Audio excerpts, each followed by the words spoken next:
श्री वृंदावन में श्री बलराम दास बाबा विराजते थे। परिक्रमा मार्ग में जाइए, वृंदावन की परिक्रमा दी हो तो केशी घाट से पहले एक जगह आती है झाड़ू मंडन, वहां के श्री बलराम दास बाबा विराजते थे। बड़ा सुंदर उनका चरित्र है। एक बार किसी ने वहां भंडारा कराया, किसी सेठ ने, खूब जोरदार भंडारा हुआ। व्रज के भक्तों में ये चरित्र आया है, जोरदार भंडारा हुआ। तो नियम होता था वो भंडारा पाने नहीं जाते थे, परंतु मधुकुरी के भाव से भंडारे में उनके शिष्य वो तो भजन करते रहते थे, सिद्ध बाबा। तो वैष्णव जन ला करके पत्तल, जिसको पारस बोलते हैं हमारे व्रज में, साधु की पारस जावेगी, जो विशेष नहीं आवेगा उसकी पारस जावेगी, तो पारस जाके उनके कक्ष में रख देते। सिद्ध बाबा बैठे भजन कर रहे थे, समय हुआ, पारस लाकर पत्तल लाकर के धर दी, भजन में मस्त।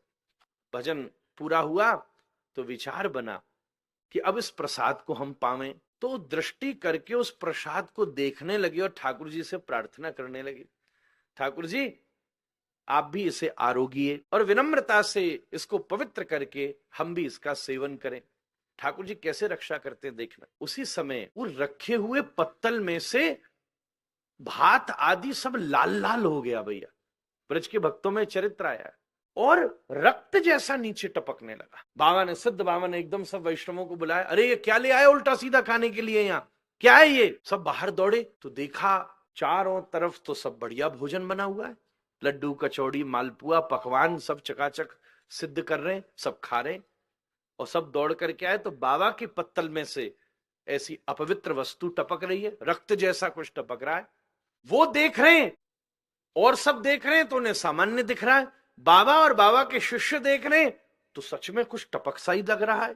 क्या बात है? बोले भोजन तो सब पवित्र, बस भोजन तो सब सही बनाए दिख रहा है, लड्डू कचौड़ी मालपुआ सब खा रहे। अच्छा, दूसरा पत्तल बना के लाया गया, दूसरा पत्तल बना के लाए जिसमें सब पा रहे थे, फिर से रखा, देखा तो फिर उसमें से भी थोड़ी देर में टपकना शुरू हो गया। वही बोले ये क्या हो रहा है? खोजबीन हुई, बोले ये बताओ भोजन कौन बना रहा है? तो पता चला कि प्रसादी भी वहीं के सब लोग बना रहे, पवित्र वैष्णव साधु, तो बनाने में भी गड़बड़ी नहीं। बोले अब ये बताओ भंडारा किसने कराया है? बोले सेठ जी ने कराया है। अच्छा, बाबा ने सेठ जी को बुला करके पूछा, सच्ची बात बताओ ये अर्थ आपको कहां से मिला है?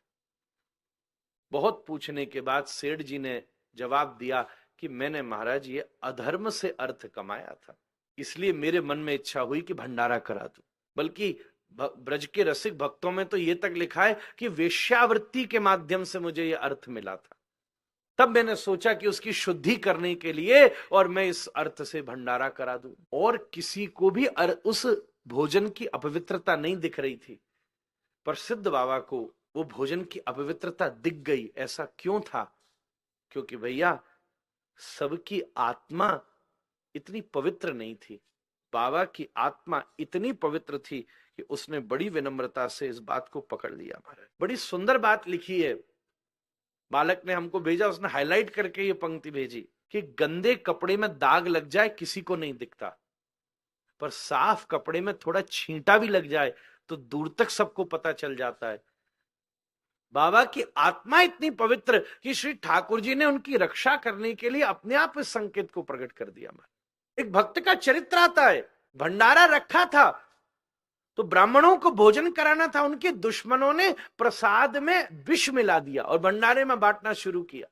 और जैसे ही महाराज सब ब्राह्मणों में बैठकर श्रुतियों का पाठ किया और आचमन करने को उद्यत हुए प्रसादी पाने के लिए, स्वयं भगवान प्रकट होकर निर्देश देते प्रसाद नहीं पाना, इसमें विष मिला हुआ है। तो देखो रक्षा करने वाले की तो रक्षा करेंगे ना। अगर नंबर ठीक डायल होगा तो फोन मिलेगा।